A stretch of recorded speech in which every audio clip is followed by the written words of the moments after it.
Warning! Although today's story evokes children's literature, it may be difficult for young children and adults who've lost children. I recommend parents take a listen before lending this story to younger ears.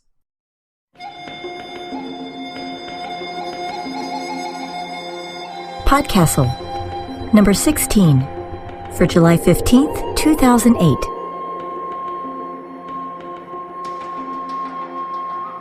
Magnificent Pigs by Cat Rambo.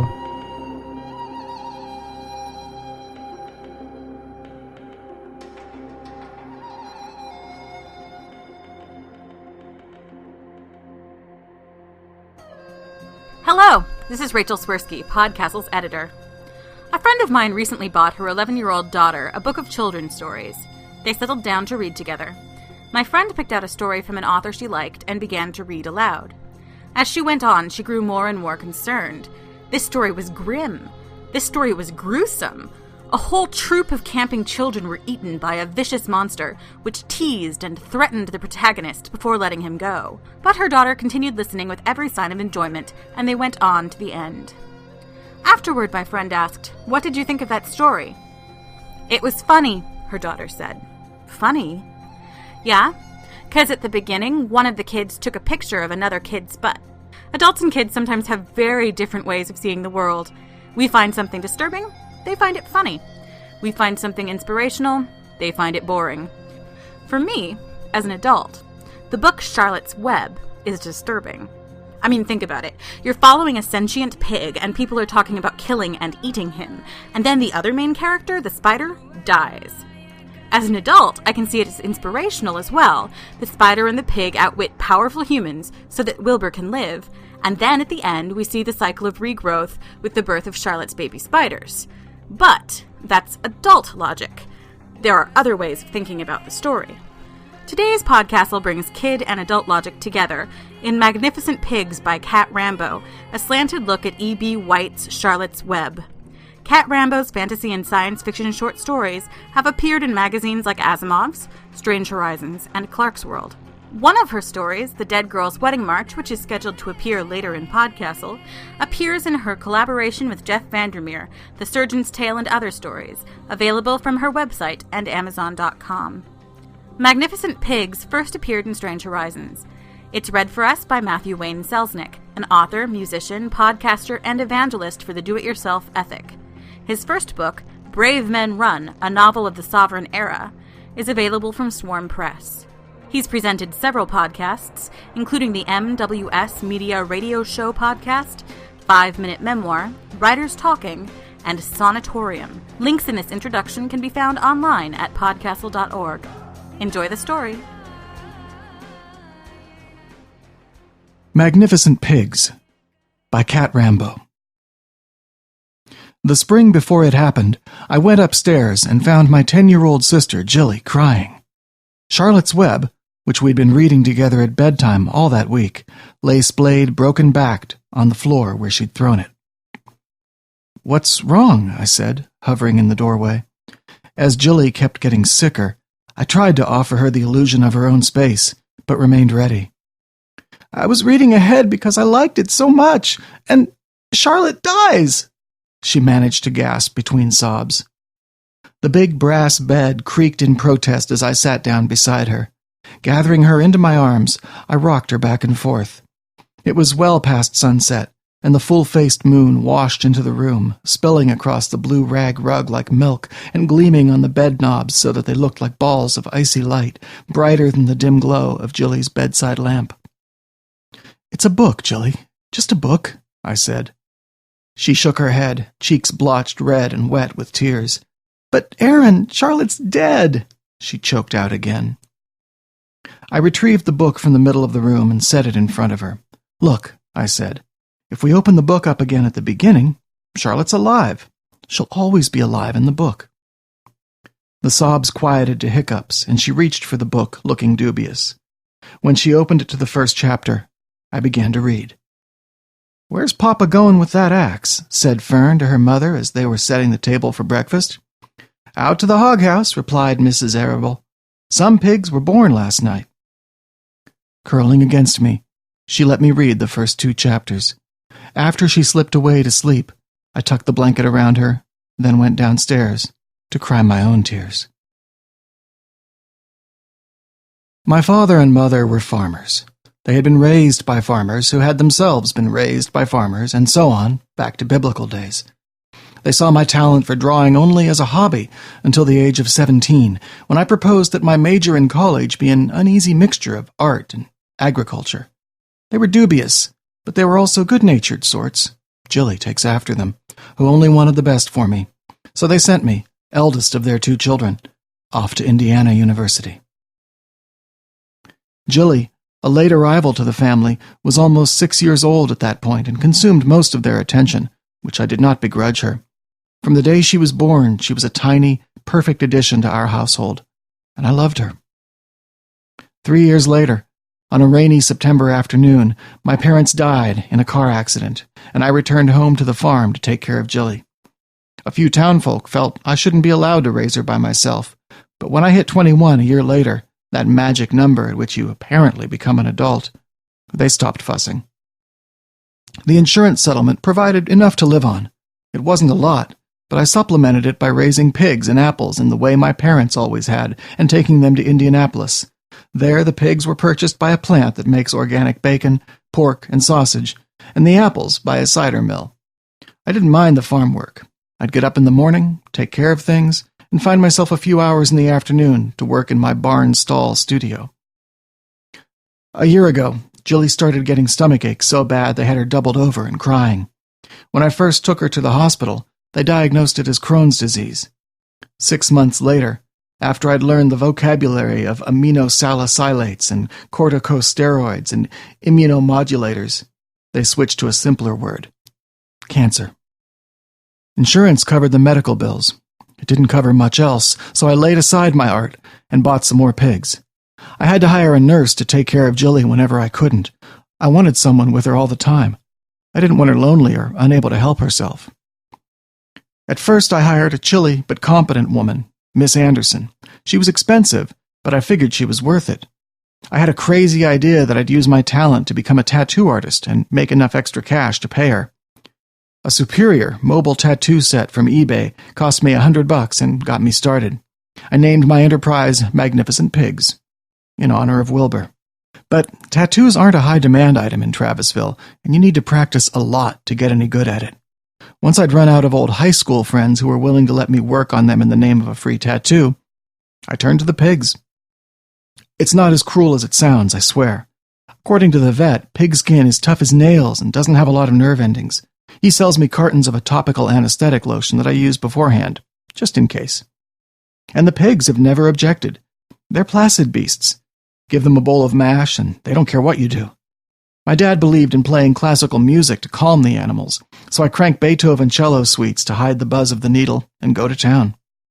The first time I took a tattooed pig to the slaughterhouse, they gave me odd looks when they saw where I'd inscribed Mother, Semper Fi, and tattooing gets pretty boring after a while in blue and red and black on the leathery white skin, but as long as it didn't mark the meat, it was okay. I didn't realize my dreams of becoming a brand-name tattoo artist, no matter how many coiling koi and serpents I covered the pigs with. Southern Indiana is a conservative place, and very few people came out for tattoos. I liked the business because it made me feel like an artist, but I didn't really have any customers. Eventually, I had to let Miss Anderson go, promising I'd have her back wages for her within 6 months. She wasn't happy about it, but had a good contract with the nursing home waiting for her, so she let it slide. Jilly was happy to see her depart, but didn't tell me till weeks later about the meanness that had revealed itself when tending a hapless 10-year-old. She was just mean, Jilly said. She never touched you, did she? I asked cautiously. No, not like that. She pinched me a few times, but mostly she just said mean things. Like what a shame it was that I was an orphan, and how you'd probably get rid of me when you got married. I looked at her, but her face was clear and unworried. It didn't bother you, Jilly? I asked. I knew you'd always take care of me. Which was all fine and well, but even so, Miss Anderson's departure made it feel as though things were pressing in on all sides. Nightmares lapped at my sleep all that night. The next day, strung out on caffeine and weariness, I stood in the cramped grocery store aisle looking at a vista of jams and sandwich spreads and couldn't decide between crunchy and smooth because I literally couldn't remember which Jilly or I preferred. I must have stood there for 10 minutes. See, one of the side effects of the disease is nausea and loss of appetite. Peanut butter is one of the few things Jilly will eat, and it's high in protein, so it's important to bring home the right one.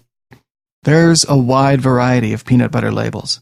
I stood there, looking at Jif and Skippy and Peter Pan and Kroger brand, going through the same loop in my head over and over. No, I think I like crunchy and Jilly likes smooth, but maybe it's the other way around, and what other groceries do we need? But first, crunchy or smooth? While this frenzied loop continued, I became aware that a woman and her cart had been circling me, going back and forth in the aisle and warding off other shoppers. The muzak on the store intercom switched from one piano piece to another. Finally, she stopped beside me. "Buy them both," she advised, and it broke the spell that held me there helpless. I turned and looked at her. She was an elderly woman dressed in black, a blue and white scarf bound around her hair to hold it in place. She had an enormous beak-like nose and bright black eyes that glittered at me as though daring me to rebuff her. It was Mrs. Huber, whose husband had died a few years before. I don't know why she stuck in Bedford. She had, and was an object of some curiosity, being the town's only Jew. Jilly and I were doubly outsiders, not only the children of the town misfits, but also the family of an invalid. "Thank you," I said, and took down 2 jars. She stood beside me, and it didn't feel awkward at all, like we were family who had just happened to meet there and would see each other again at dinner. She said, "The little girl needs a nurse, no?" "Yeah, she does," I said. I gestured at the shelves of peanut butter. "It's okay, though. I just got a little sidetracked, that's all."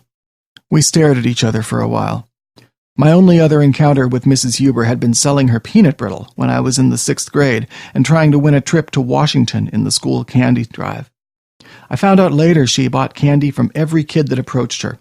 With 3 grades selling, 10 to 15 kids in each class, that must have been a substantial pile of peanut brittle. She didn't look too much older now. The lines around her eyes were more defined and her lips drooped at a harsher angle. Finally, she said, simply, "You need a nurse too, maybe." And after that, we came to an agreement. Jilly loved her like a mother. I got fond of her myself. There was a certain irony to a Jew living on a pig farm, particularly with a tattoo artist. She didn't keep kosher, so she ate with us each night, although she'd never touch pork. I cooked any pork chops or sausage or bacon or other variants of pig meat. But most of the time, I left it to her to cook. She coaxed Jilly's tender appetite with blintzes and rugula, kugel and kreplach. The kitchen took on a constant shimmer of cinnamon that was a pleasant change from TV dinners. After supper, we'd sit in the parlor, Jilly watching TV or reading, while I studied up on farming or tattooing methods, and Mrs. H knitted. She turned out shawls, scarves, baby blankets, and a multitude of sweaters for Jilly, with patterns of pigs or flowers. Jilly's favorite was the one with her name knitted into the front. She'd scold me for working too hard, and when I came in bone-weary from a day of fretting over pig vaccines or Jilly's latest series of tests, she'd say in her harsh accent, "Worries go down better with soup." Sometimes I thought that God had sent her by way of apology. I don't want to make it sound like everything was fine, but it wasn't as bad as it could be, at least for a while. I was practicing on one of the pigs, writing out words, when Jilly came into the barn and leaned on the bench near me. It was early spring warm. By now we were long past recognizing the smell of pig shit. Sometimes I forgot that it clung like an invisible film to my clothing until I noticed people edging away from me in stores. The other smells weren't hidden by the omnipresent odor. The sour redolence of corn mash, the fresh tang of the straw underfoot, the distant sweetness of apple blossom coming in through the window. "What are you doing?" Jilly asked. "Practicing writing words," I said. "What's that?" she said, pointing to a passage of text on the pig's rounded back. "It's the first verse of Stairway to Heaven." "Nice." "It was the only poetry I could remember off the top of my head," I said. She sat there watching me, so I started tattooing the words that Charlotte used to describe Wilbur onto the pig's broad back. When I reached magnificent, she giggled, just as Mrs. H called us in to dinner. She went ahead while I cleaned off my needles. She asked me at dinner, "Don't we have any runts that we could keep, like Wilbur?" "Jilly, we can't afford to keep them as pets," I said. She couldn't have a cat or dog because of allergies, not to mention my own fears about compromising her immune system. She started to protest, and I cut her off. That's final. But that night, after Jilly was asleep, Mrs. H said to me, "Maybe you should give her pig for a pet." "Oh, we can't afford it." She looked at me, her eyes sad. "I think she might be gone before the pig gets sent off." "She's getting better," I said. "Look at how she chattered all through dinner." But she was right, and we both knew it.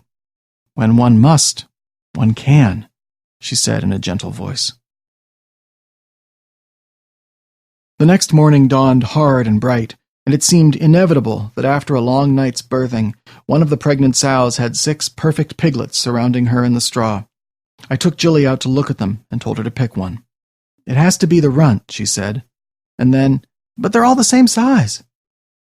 I looked at her, leaning on the railing with her gawky bird-like arms, so thin that she could wear rubber bands for bracelets, and felt a hard lump in my throat. "Take them all, Jilly," I said.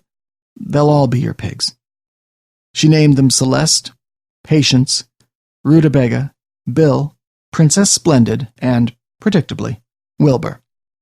Mrs. H professed to hate men. "Trife!" she said and spat whenever they were mentioned, but I noticed her assembling leftovers for Jilly to feed them. Jilly spent hours by the pen, wrapped in a blanket and watching the piglets with an expression of beatific joy.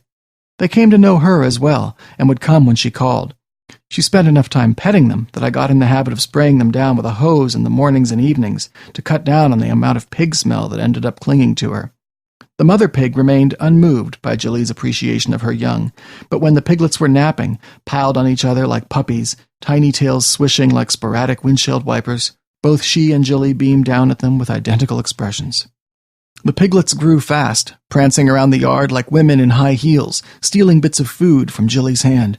And all the while my baby sister diminished, curled in on herself as though she were becoming a little old woman, as though each day the cancer claimed another morsel of her frail form, making her lighter and lighter. At some point soon, it would win and take her away from us. Jilly's pigs were fat and fine, sleek as colts and almost full-grown when I came home one day to find her weeping even harder than she had for Charlotte, while Mrs. H fussed around her.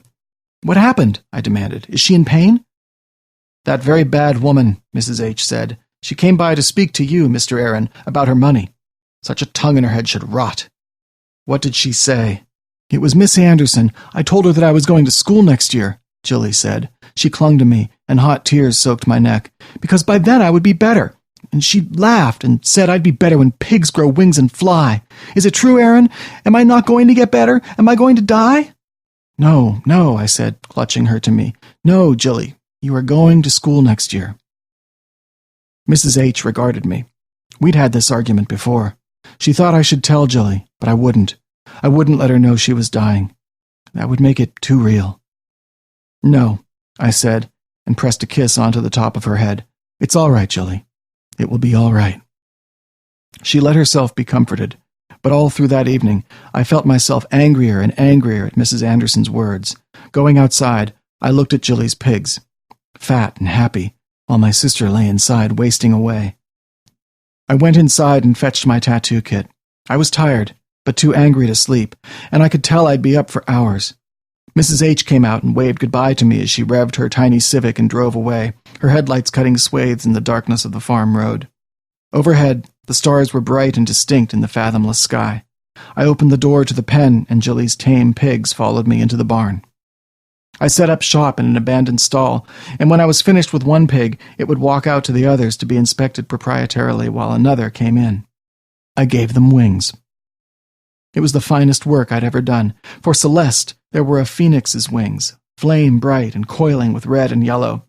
A dove's wings fluttered on Patient's skin, muted in browns and grays that showed like bruises against the white hide.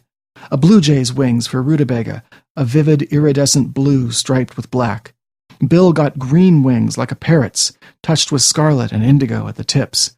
Princess Splendid's were gold and silver, a metallic sheen that reflected light and cast it across the pen.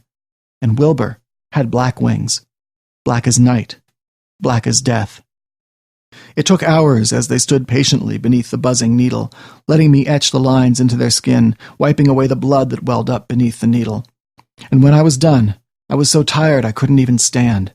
Instead, I sat there on my stool, looking at them. One by one, they circled in front of me. The Inspection of the Pigs by the artist, I thought, half asleep. I debated going to sleep where I sat, or somehow, impossibly, hauling myself up the stairs and into my own bed. I watched the pigs shuffle around each other and admired my bright inked creations on their backs. And I found myself dreaming. I dreamed that I sat there watching while Wilbur went to the door and nosed it open, and pigs slipping out into the yard and making their way to the house, where Wilbur repeated his performance, and one by one they slipped inside the door. And then I shook myself awake and stumbled to my feet. The door was wide open, and the pigs were gone, so I scrambled out to the yard to see it empty as well.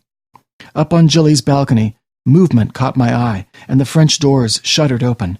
A shadow lifted from the balcony, an impossible, boxy shadow that floated across the sky, blocking out the clouds that outlined it in pearly tones. As the moonlight struck it, I saw what it was. Jilly's brass bed, the frame supported on either side by 3 flying pigs. Their wings beat the air in tandem while she sat upright, her face filled with wonder and delight as she gazed forward. Did she wave? I'm not sure, because clouds obscured the view as she rose higher and higher into the sky. I'd like to think that she didn't, that she knew Mrs. H and I would take care of each other, and that she didn't need to look back. I like to think that every inch of her attention was focused on the journey, on that marvelous moment when we both learned that pigs could fly.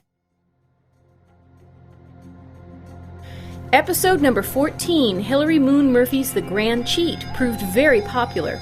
I usually try to include a variety of opinions when I read feedback, but comments that weren't compliments tended to be about small things from listeners who otherwise enjoyed the story.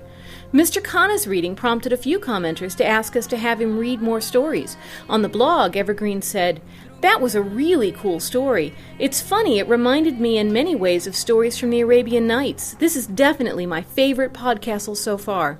Yi Ching said, "I enjoyed every part of this story. It was unique, well-paced, captivating, and well-read. I am very thankful that the narrator did not choose to read in a faux Hindi accent." Celtic Goddess said, "I bet the Ferengi will claim ownership of this one, just as the Klingons have with Hamlet." On the board, Ragtime told us that she loves this type of story and added, "This one was great. If I were the main character, though, I think I would have done it all backwards. I mean, the daughter seemed to be in much more dire straits than the son, who was just poor, so I would have helped her out first. But I loved the concept, and it all fit together very cleanly." Ka said, "There's something satisfying about playing strictly within the rules and yet completely overturning them at the same time, while simultaneously trapping a god into doing your bidding." Swamp asked for assistance finding more Hilary Moon Murphy stories, and the author herself stepped up with the information. That's one of the cool things about message boards, the way they make communication so easy. If you've got something to communicate, come visit us at forum.escapeartist.info. Podcastle is a production of Escape Artists Incorporated and is distributed on a Creative Commons Attribution Non-Commercial No Derivatives license. Share it, but don't change it or sell it. Our theme music is by Shiva in Exile. You can find them at magnatune.com. You can discuss this episode of Podcastle or nearly anything else on our forums. Just visit forum.escapeartist.info. And if you like science fiction or horror, be sure to visit our sister podcasts, Escape Pod and Pseudopod. And if you enjoyed this episode, tell a friend, or post to your blog about it, or consider donating via the PayPal link on our site. "The time has come," the walrus said, "to talk of many things, of shoes and ships and sealing wax and cabbages and kings, and why the sea is boiling hot, and whether pigs have wings.